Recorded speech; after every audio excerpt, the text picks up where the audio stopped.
தமிழக முதலமைச்சர் மேகதாது அணைக்காக மோடி அவர்கள் பிரதமர் மோடிக்கு கடிதம் எழுதியிருக்கிறார். நீங்கள் ஏன் சைலண்ட் மோடுக்கு போனீர்கள்?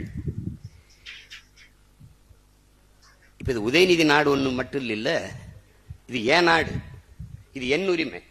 மேகதாதில் அணை கட்டியே தீர்வேன் என்று சொல்பவன் எவன்? அவன் யாரு? காங்கிரஸா இல்ல வேற கட்சியா?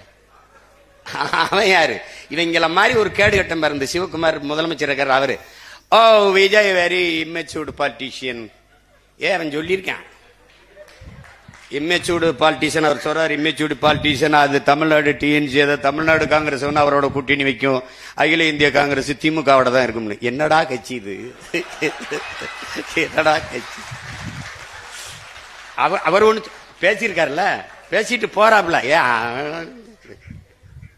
தங்கச்சி சோதிமணி ஒரு கட்சி வச்சிருக்கு, இவங்க ஒரு கட்சி வச்சிருக்காங்க, எங்க ஐயா சிதம்பரமா ஒரு மகன் ஒரு கட்சி வச்சிருக்காங்க. இப்ப நான் என்ன சொல்றேன், ஐயா மாணிக் தாகூர் அவர்கள்ட்ட, என் அருமை சகோதரன்ட்ட, என் உடன் பிறந்தார்ட்ட கேட்கிறேன். உங்களுடைய தன்மானத்தை, உங்களுடைய கட்சியின் மீது இருக்கிற பற்றை நான் மதிக்கிறேன். சீமான் ஐயா, உங்களுக்கு இப்போ பேட்டி கொடுக்கும்போது விஜயனை பத்தி தான் கொடுத்துருக்கீங்க.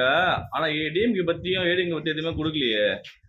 எனக்கு ஏதோ நீங்க பெட்டி வாங்கிட்டீங்கன்னு நினைக்கிறேன். ஏகப்பட்ட பெட்டி வாங்கிட்டு நீங்க டிஎம்கே சப்போர்ட் பண்றீங்க. டிஎம்கே பத்தி பேசுறது கிடையாது. ஆனா நல்லாட்சி கொடுத்துருக்காரு விஜயனா, அதை பத்தி நீங்க பேசிட்டு இருக்கீங்க. நல்லதா சார்?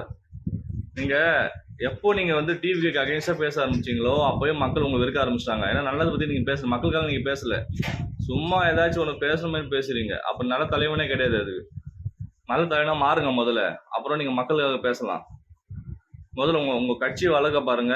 உங்க தொண்டர்களை வாயடிக்க பேசுவாங்க, அசிங்கமா பேசிட்டு இருக்கானுங்க, பார்த்து பேசுங்க. முதல்ல நீங்க முதல்ல திருந்துங்க.